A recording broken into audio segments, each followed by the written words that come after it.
হেরে গেলে চলবে না, জবাব তো তাদেরও দিতে হবে যারা বলেছিল তোমার দ্বারা কিছু হবে না। এই একটা বাক্যই হয়তো তোমার জীবনের সবচেয়ে বড় অনুপ্রেরণা হয়ে উঠতে পারে। যখন মানুষ তোমার উপর বিশ্বাস হারিয়ে ফেলে, যখন চারিদিকের মানুষ তোমাকে নিয়ে হাসে, তখনই তোমার ভেতরে জন্ম নেয় নতুন এক আগুন, প্রমাণ করার আগুন। জীবনে সফলতা কখনো সহজে আসে না, প্রতিটি পদক্ষেপে থাকবে বাধা, সন্দেহ আর অবহেলা।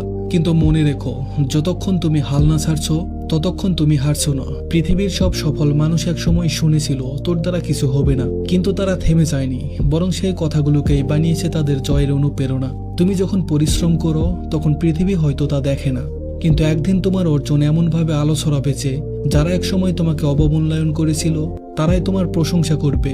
তাই এখনই নিজের উপর বিশ্বাস রাখো, কারণ তুমি পারবে যদি তুমি না থামো। হেরে যেও না, কারণ তোমার জয় শুধু তোমার নয়, এটি হবে তোমার নীরব প্রতিশোধ, তোমার পরিশ্রমের জয়গান। আর সবার সামনে সবচেয়ে বড় উত্তর, দেখো আমার দ্বারাই কিছু হয়েছে। জীবনে যতই বাধা আসুক, হাল ছাড়া মানে নিজের স্বপ্নকে হত্যা করা। তাই নিজেকে প্রমাণ করো, তাদের জন্য নয়, নিজের জন্য, নিজের স্বপ্নের জন্য। হেরে যেও না, কারণ তোমার জেতাই হবে তাদের ভুল প্রমাণ করার সবচেয়ে সুন্দর